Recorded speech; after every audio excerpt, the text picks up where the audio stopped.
यानी कि जब सबसे ज्यादा नजरें आपके ऊपर होती हैं उस समय भारत अचानक चोक कर जाता है, यानी कि परफॉर्मेंस उसका रुक जाता है। और ये एक पहला मौका नहीं है।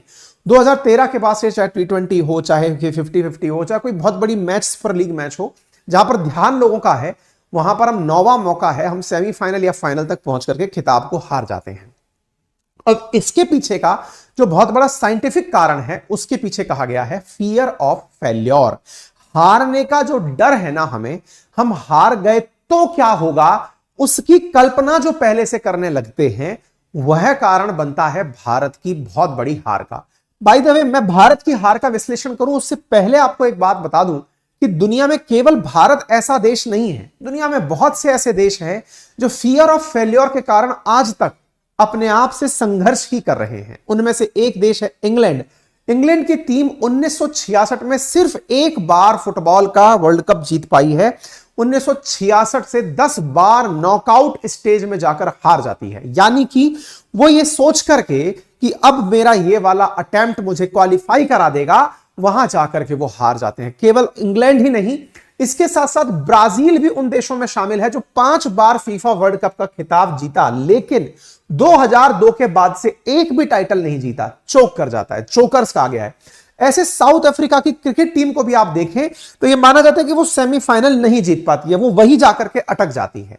यानी इनके लिए एक पड़ाव है। जैसे आप और हम कई बार वीडियो गेम खेलते हैं, वीडियो गेम में कई स्टेजेस ऐसी होती हैं जो हमसे पार नहीं होती और हम उस स्टेज में ओवर कॉन्शियस हो जाते हैं। अगर आपने कभी कोई वीडियो गेम का स्टेज वाइज गेम खेला हो, पहला stage, second stage, third stage, 3-4 बार अगर आप किसी एक ही स्टेज पर फेल हो रहे हो तो हमें यह डर बैठ जाता है कि यार अब और ज्यादा अच्छे से खेलना है, और हम कॉन्शियस होते हुए उस खेल को और ज्यादा बिगाड़ देते हैं।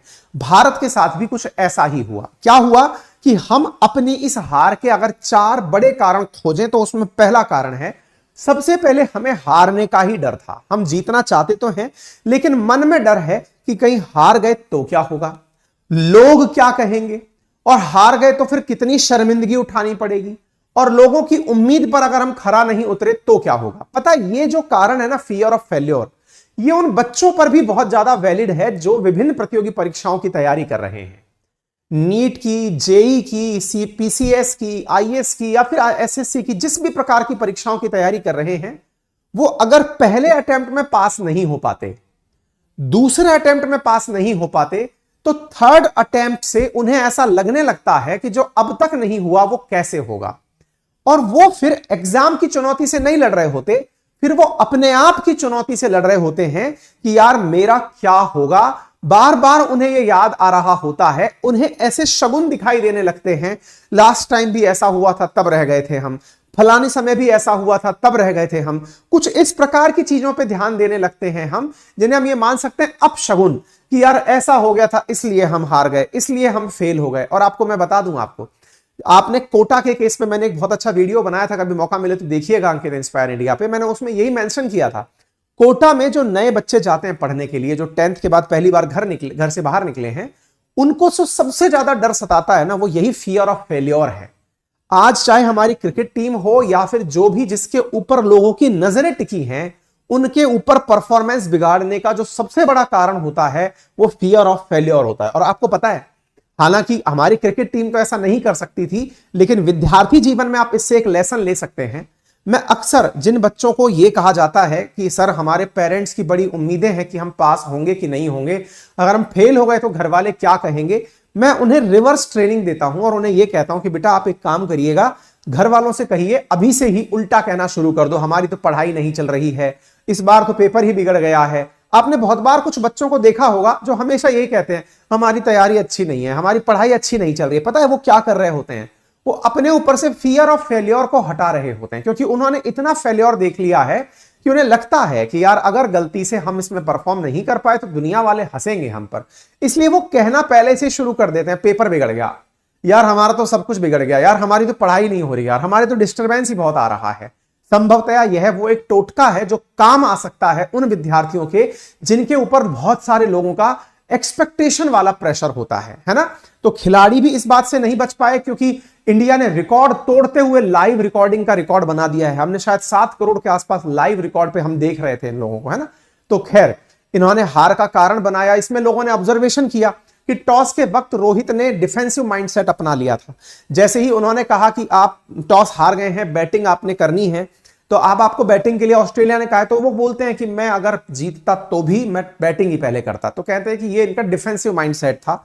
गिल और अय्यर प्रेशर नहीं झेल पाए। अब अगर मान लीजिए कि रोहित प्रेशर झेल लिए थे, शुरुआती बल्लेबाजी बहुत अच्छी चल रही थी, लेकिन उनके आउट होने के बाद में, और शुभमन गिल तो पहले से ही इतनी बड़ी भीड़ के सामने परफॉर्म नहीं कर पाए, और श्रेयस अय्यर भी, क्योंकि ये पहली बार खेलने वाले लोग हैं, ऐसी स्थिति में इनको प्रेशर हैंडल करने की टैक्टिक्स नहीं पता थी। आज आपको मालूम होगा, मिस्टर कूल के नाम से अगर हम धोनी को याद रखते हैं तो वो इसीलिए याद रखते हैं कि वो स्ट्रेस को अपने ऊपर हावी नहीं होने देते थे।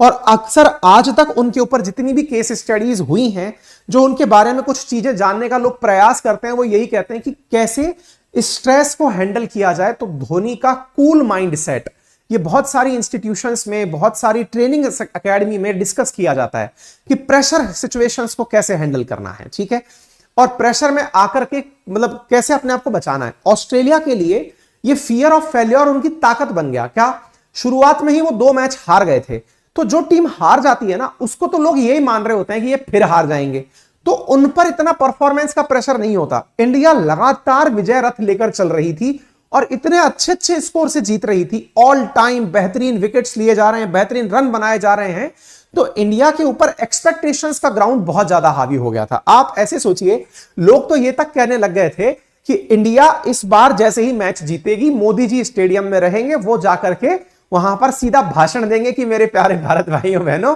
हम मैच जीत गए। बोले इतना ज्यादा स्क्रिप्टेड प्रकार से भारत मैच जीत रहा है।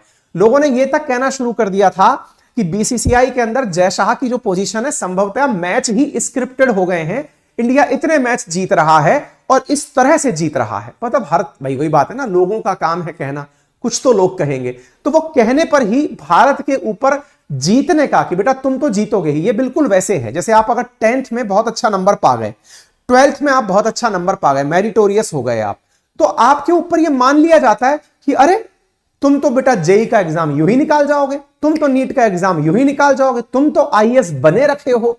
ऐसी उम्मीदें उन पर जो लाद दी जाती हैं, उनसे वो लास्ट मोमेंट पर डक कर जाते हैं। ऐसी स्थिति में रोहित शर्मा अपना एक गैर जरूरी शॉट खेल गए, केएल राहुल डर के मारे खेल नहीं पाए, वो तमाम कारण बनकर के आए, बट खैर कोई नहीं। ऐसी स्थिति में मैच को अगर चैलेंज के रूप में लेकर खेला जाता तो संभवतः बहुत अच्छा खेल खेल पाते, लेकिन डर के नाम पर अगर खेले तो डर जो है ना, वो आपको और आगे परफॉर्म नहीं करने देता है। बट मैं आपको बता सकता हूं, आप और हम मैच के उस पार बैठे हुए लोग हैं जिनके पास कोई तजुर्बा खेलने का नहीं है, जिनके पास कोई तजुर्बा इतनी बड़ी भीड़ को हैंडल करने का नहीं है। हमारे पास ये लाल लगाम है, इसको चालू कर देते हैं और इसके माध्यम से कुछ भी बोल लेते हैं। खिलाड़ियों का प्रेशर वही समझते हैं, हम और आप उनके जीवन से कुछ समझ सकते हैं, और वो इतना ही है कि जब भी ऐसी प्रेशर सिचुएशंस आए, अपने आप को निकालने के लिए जितनी अच्छी केस स्टडीज पढ़ सकते हैं आप पढ़ते रहें। इंग्लैंड चाहे ब्राजील हो, चाहे साउथ अफ्रीका हो, वो भी हमारे इंडिया की तरह ही ऐसी सिचुएशन से गुजरती रही हैं। मिलाकर हमें जो अपनी तरफ से सारी बातें करनी है, वो हमारे कैप्टन के लिए करनी है। हमारा कैप्टन रोहित भैया अपने कई अंदाज में दिखाई दिए, सेंटी दिखाई दिए, जब मैच हारे तब उनकी आंखों में आंसू दिखाई दिए। हम अल्टीमेटली इतना ही कह सकते हैं कि रोहित भैया, आपने हमें लगभग 1.5 महीने तक जो आनंद दिया है ना क्रिकेट के समय में, वो हमारे लिए पर्याप्त है। जीत जाते तो और अच्छा होता, हार भी गए तो हमारा आपके प्रति कोई रेस्पेक्ट कम नहीं हुआ है। आप बहुत अच्छा खेले, आपकी टीम बहुत अच्छा खेली, आपके नेतृत्व में टीम ने बहुत अच्छा प्रदर्शन किया, और इंडिया ऐसे ही आगे निरंतर तरक्की करती रहे, आगे बढ़ती रहे, हम आपसे यही अपेक्षा रखते हैं। आप इस प्रकार से निराश मत होइए, क्योंकि आपसे बहुत सारे लोग आपसे बहुत प्रकार की अपेक्षाएं अपने जीवन में लेकर चलते हैं, आपको अपना हीरो मानते हैं। आपके चेहरे पर यह निराशा का भाव नहीं जमता। दिन हमारा नहीं था, लेकिन आप हमारे हैं, और आप हमें और भी ऐसे आनंददायक क्षण आने वाले समय में देंगे। इतनी भारत की ऑडियंस में, भारत के क्रिकेट फैंस के अंदर समझ है।